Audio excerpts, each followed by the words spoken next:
What's going on, guys? Braces here. Today we'll have an episode about some random tips for the magic phase in particular. So I will try to talk about how to play your magic phase, or what are my general strategies or some hints both for dispelling and for casting. So let's start with the most important thing in the magic phase. The first thing that you should always do is you should try to set up a goals for your magic phase. You should try to do it before rolling any dice, before casting any spells, and even before deciding how many tokens to convert, how many to leave. You should try to think of what do you want to do in this magic phase. Do you want to support this particular combat? Do you want to deal damage to this particular unit? How many dice do you need for each spell? How many dice your opponent has? What's the realistic chance that you will get one spell? What's the chance that you will get two spells? Almost surely you should aim at getting at least two spells in. You should try to play out this magic phase in your head first. So I will first cast this spell with this many dice. If I were my opponent, will I try to dispel it? Will I not try to dispel it? You should most likely aim for the casting values that are really safe, so over 80%. So if you want to cast a spell that is under 5 up, you can try to cast it with 2 dice. If it's under 8 up, you can cast it with 3 dice. If it's under 11 up, you can cast it with 4 dice. So basically make the plan for the magic phase before you start rolling any dice, before you start making any decisions. You should try to foresee the future and also try to think from your opponent's perspective, what is the most dangerous one? And this is the important part. So what is your opponent afraid of? Which spell that doesn't he want to get in? And the next question is how to abuse it. Usually the good idea is to leave the most important spell for the end, because if you try to cast the most important spell first, then your opponent sees the casting value. So if you roll low or if you roll high, then he has a conscious decision. But if, for example, you have a spell like Wrath of God that can be cast reliably with 4 dice, but can also be tried with 3 dice, if you start casting smaller spells, then your opponent, just of the pure fear of the Wrath of God, can let many spells in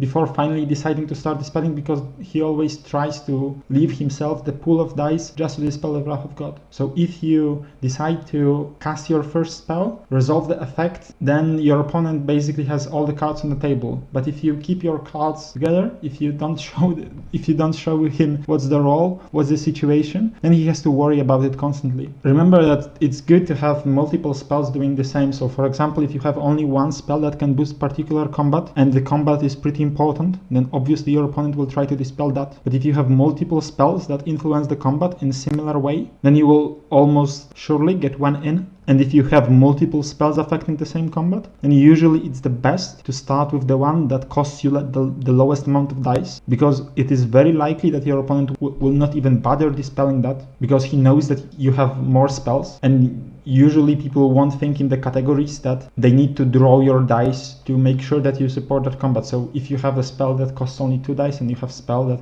can be reliably cast only with 3 dice, then I would recommend to start casting the spell that only requires 2 dice. Because if your opponent lets it in, then you have the spell and you just save yourself 1 dice. So you know that not always everything goes according to plan. Also, you will very often face yourself in the situation that after casting 1 or 2 spells, you got them in or not, your opponent will have more dispel dice than you have your casting dice. And the very important rule to have here is to never give up. Even if you have 3 dice left and your opponent has 6, then it's still statistically possible to get the spell in. What is pretty important in these situations is that you have to start getting risky. If you have 3 dice against your opponent's 6 dice, you cannot just throw 3 dice and expect him to roll lower than you. You pretty much definitely need to start throwing the one dice on spell, 2 dice on spell, because if you start throwing multiple spells in, like with the Demon Hereditary for example, which is a perfect spell to try to cast with 1 dice, then he still doesn't have certainty what you will roll on your next roll. So for example, if you have 3 dice left, your opponent has 6 dice left, and you are using Thaumaturgy, you can try rolling the small missile from Thaumaturgy. It is pretty low impact spell, but can be very high impact if you roll good enough. If you get it in, then sometimes it will be very hard for your opponent to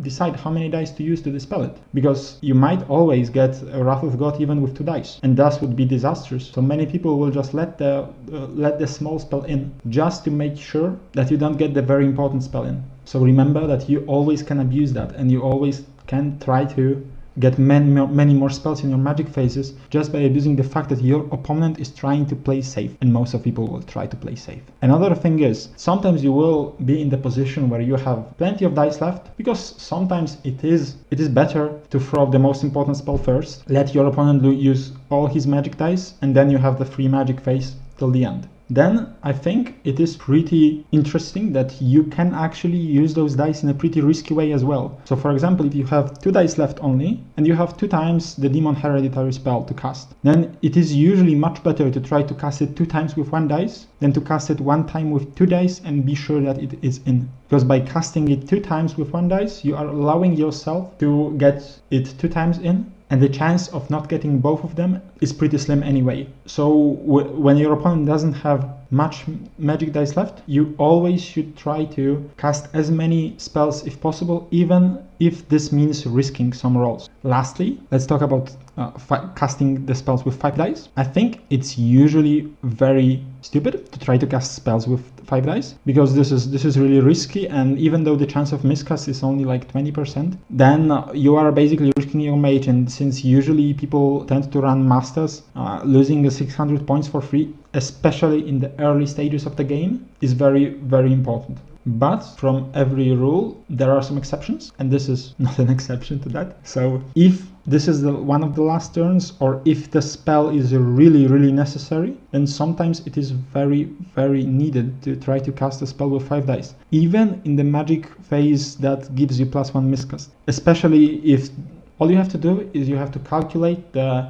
risk to reward. So for example, if you need to kill a unit and you have only 1 spell that can do it, because for example the unit is scoring and the spell is pretty much certain to do it, then feel free to 5 dice it, because if you get it, you win the scenario. Scenario is 3 big points. It's usually more than any casting mage is worth, even if he's a general. So remember always just to try to consider everything in regards to how many dice to use for the casting roll. So off to small dispelling tips. Usually dispelling is much easier than casting because you have 1 or 2 spells that you want to stop. It depends obviously on the opponent's magic setup, but probably you should just really listen to what I said before about casting and try to think, how does it influence my dispelling things? One thing that I definitely want to mention here is that sometimes you should try to go for the risky dispelling rolls, provided that you will have enough dispelling dice left. So for example, your opponent casted a spell and he achieved the casting value of 8,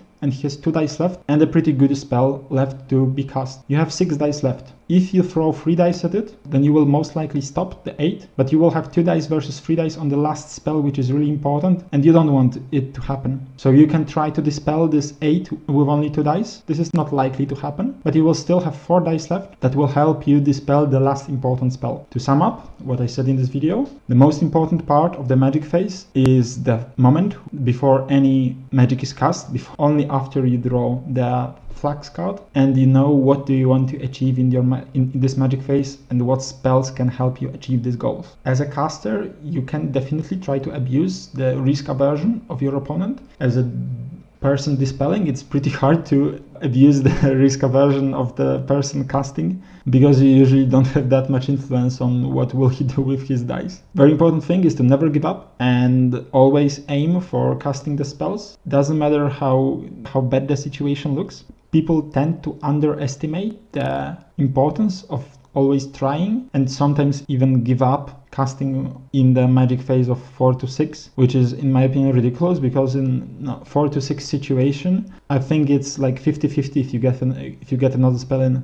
And the one more thing that I would like to mention is that I usually prefer to go for many smaller spells, and I don't like casting things even with 4 dice, not even mentioning 5 dice. 4 dice is very safe in regards to miscasts, but it takes a lot of your dice, and I would rather get 2 smaller spells in than getting 1 stronger spell in. So actually for me it is really rare that I add any dice to the roll. If I, for example, need to roll 8, and this is even a pretty important spell, I still roll 3 dice instead of 4, even though adding the 4th dice would not only increase my chance but also decrease the chance for the opponent to dispel. Because usually if this spell is really important, if I throw 3 dice at it, an opponent will still use all of his dice. So it doesn't matter if I roll 3 dice or 4 dice, I will still get the same effect and I can save 1 day on that. Hope you guys enjoyed this video and see you in the next one. Cheers!